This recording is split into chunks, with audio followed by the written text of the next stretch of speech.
Alors parlons de la conception d'ensemble du projet. Donc là, le but, c'est pas de revoir les outils individuellement, c'est de regarder globalement la logique de leur fonctionnement. Alors, comment est-ce qu'on fait pour concevoir un projet? Eh bien, tout simplement, on se pose des questions. Et on se pose ces questions dans un certain ordre. Premièrement, qu'est-ce qui est demandé? Donc en gros, on va voir le client, on lui demande quelles sont les fonctions à réaliser, quelles sont les contraintes qu'on se fixe. Donc ça, c'est l'étape numéro 1. Tant que vous n'avez pas répondu à ces questions, vous ne passez pas à la suite. Ensuite, question numéro 2. Qu'est-ce qu'il faut faire? Quelles sont les tâches qu'il y a à faire? Pour ça, on se pose la question de savoir comment est-ce qu'on découpe le projet en lots de travail. Une fois qu'on a répondu à cette question, on passe à l'étape suivante. L'étape suivante, c'est d'établir les responsabilités, c'est-à-dire de regarder qui fait quoi. Donc qui est-ce qui coordonne, réalise et valide chaque tâche. Souvenez-vous de la matrice RACI.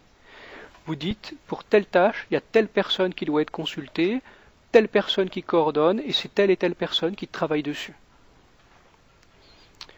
Quand vous avez répondu à ces questions des responsabilités, il faut passer à une logique de durée. C'est-à-dire que quand vous savez que vous avez 3 personnes à travailler sur une tâche, ou si vous n'en avez qu'une seule, ça ne va pas aller à la même vitesse. Donc combien de temps faut-il pour faire telle et telle chose? Et aussi ce qu'on appelle les relations de précédence, c'est-à-dire dans quel ordre est-ce qu'on doit procéder. Une fois que c'est fait, il ne vous reste plus qu'à prendre en compte les ressources et les contraintes.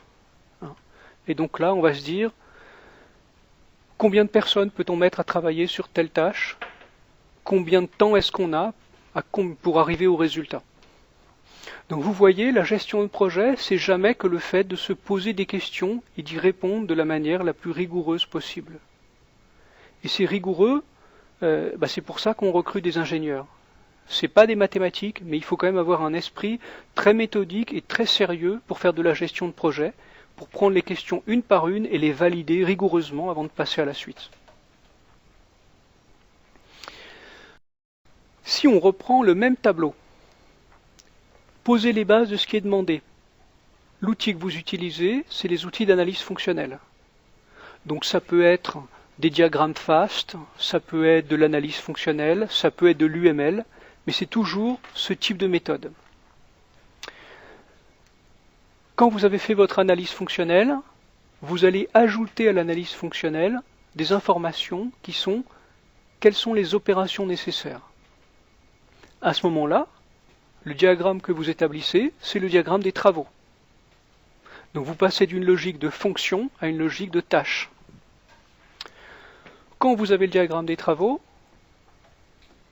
vous passez à la question du qui fait quoi. Et le qui fait quoi, vous avez soit l'OBS, soit la matrice RACI. En général, les deux. Donc vous répartissez les tâches auprès d'un certain nombre de responsables. Quand vous avez fait ça, vous dites ok, j'ai les tâches, j'ai les responsables, maintenant regardons comment est-ce que ça s'enchaîne tout ça. Parce que bien entendu, si vous avez une personne qui est responsable de 2 tâches, il faut prendre en compte les ressources. Et pour ça, qu'est-ce qu'on fait? On formalise tout ça dans un diagramme PERT. Une fois que vous avez fait votre diagramme PERT, qu'est-ce que vous faites? Vous ajoutez la question des ressources. Donc le nombre de la force de travail que vous allez pouvoir mettre sur les tâches. Et vous en tirez le Gantt, qui est le calendrier du projet. Donc vous voyez, la gestion de projet, c'est ça. C'est à chaque question correspond un outil, et ces outils s'enchaînent rigoureusement. Donc c'est comme ça qu'on construit un projet. Et donc la capacité clé, c'est la capacité à se poser les questions dans le bon ordre et surtout à bien comprendre qu'à chaque fois vous avez une sortie du processus et vous ajoutez des informations pour produire le nouveau document.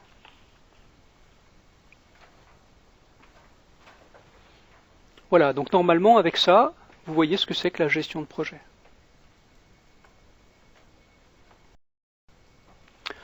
Alors, autre point qu'il faut aborder, c'est la question du budget. Alors l'argent est le nerf de la guerre, c'est ça qui fait qu'un projet va se faire ou pas. Donc qu'est-ce qu'on peut dire sur le budget? Quelques points. Tout d'abord, il faut insister, j'en ai parlé un peu dans les réunions tout à l'heure, il y a plusieurs types de ressources qu'on utilise dans un projet. Tout d'abord, la ressource essentielle, c'est des personnes. Ces personnes ne sont pas gratuites. Mais quand on fait une réunion, on ne s'en rend pas compte, mais on dépense de l'argent. Et donc, quand on fait un budget, eh bien, dans ce budget, on intègre le coût de ces personnes. Deuxième point, on a besoin aussi d'infrastructures. Donc, par exemple, on est en ce moment dans une salle de cours. Et bien, cette salle de cours, en fait, elle coûte de l'argent. Il a fallu construire un immeuble, il faut le chauffer, l'entretenir.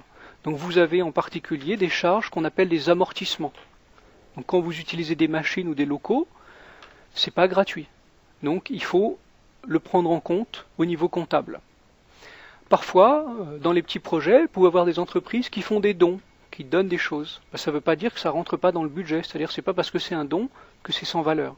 Donc on doit estimer quelle est la contribution monétaire de l'entreprise. Et puis finalement, vous avez de l'argent. Donc l'avantage de l'argent, c'est que vous pouvez le transformer. Vous pouvez transformer l'argent. Par exemple, il y a un dilemme qu'on a souvent dans l'entreprise qu'on appelle le make or buy. Est-ce qu'on a de l'argent? Est-ce qu'on va fabriquer nous-mêmes ou est-ce qu'on va acheter à l'extérieur? Make or buy. Donc vous voyez, l'argent, vous pouvez le convertir en quelque chose. Si vous avez de l'argent, vous pouvez embaucher des gens en plus, mais vous pouvez aussi acheter des produits tout faits. Donc, on travaille sur ces trois types de ressources. Alors, le budget, ça sert à quoi? Ça sert à évaluer la faisabilité. Parce que, bien sûr, c'est bien d'avoir analysé le projet, d'avoir regardé les ressources, de s'être engagé sur des dates et des livrables, mais il va falloir mobiliser une certaine quantité d'argent. Et si le projet est trop cher, c'est que le projet n'est pas faisable. Et bien sûr, derrière, votre budget va vous servir à demander des financements et à les justifier. Donc c'est ça qui va vous permettre d'obtenir ou non le lancement du projet. D'autre part, on va commencer à parler du pilotage dans le chapitre suivant. Et on va passer d'une logique un peu comme le Gantt. Vous vous souvenez, dans le Gantt, il y a des barres qui se remplissent au fur et à mesure que les tâches avancent. Un budget, c'est pareil. Au fur et à mesure qu'on dépense l'argent, on a des postes de dépenses avec un pourcentage dépensé. Et donc, c'est un outil de suivi. Si on regarde combien d'argent on a dépensé par rapport à notre budget total. Et à la fin du projet, on vous demandera de rendre des comptes. Donc au sens propre comme au sens figuré, c'est-à-dire de prouver que vous avez fait une bonne utilisation de l'argent qui vous aura été confié. Et donc le budget sert aussi à ça. Donc vous pouvez faire un budget prévisionnel, vous pouvez faire un budget en suivi, et vous pouvez faire un budget final, où vous faites le compte-rendu de l'utilisation que vous avez fait de l'argent. Voilà un exemple de budget d'un petit projet. Alors regardez-le un peu et dites-moi s'il y a quelque chose qui cloche.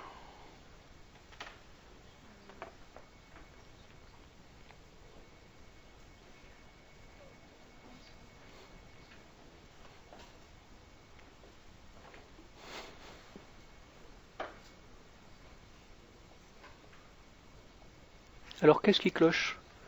Regardez. On a ce qu'on appelle un budget déséquilibré. Donc bien sûr, le but de faire un budget, c'est de faire un budget où on a suffisamment de recettes pour payer les dépenses qu'on a prévues.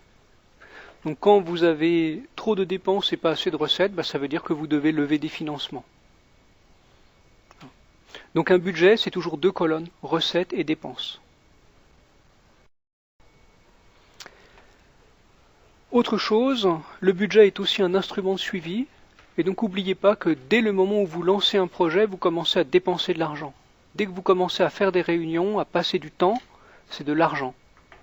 Donc l'intérêt par exemple de noter sur le compte-rendu la durée d'une réunion et les présents, c'est que derrière, quand on vous demandera de rendre des comptes, vous aurez les dépenses en personnel dessus. Certaines dépenses en personnel dessus. Et donc dès le début, il faut avoir la rigueur de au moins noter ce qu'on dépense.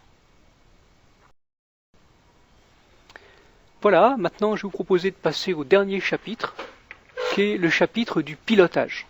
Donc dans le chapitre du pilotage, on regardera comment est-ce qu'on fait en cours de route.